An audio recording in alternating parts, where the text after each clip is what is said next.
Magandang araw, no? So, belt na naman. So, i-upload ko lahat to ng reels, no?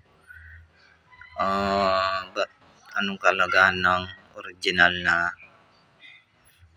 belt yung bibilhin nyo, lalo na pag sa motor nyo, no?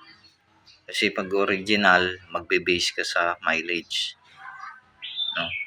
Tsaka yung yung original is matagal masira, no? So, nadala na ako nung bumili ako ng belt na pike, no? Mura nga yung presyo, pero na-experience ko, ilang pa lang, naputulan na ako ng belt. So, sabi ng mekaniko, bumili ka ng orig para matagal yung paggamit mo, tsaka sulit.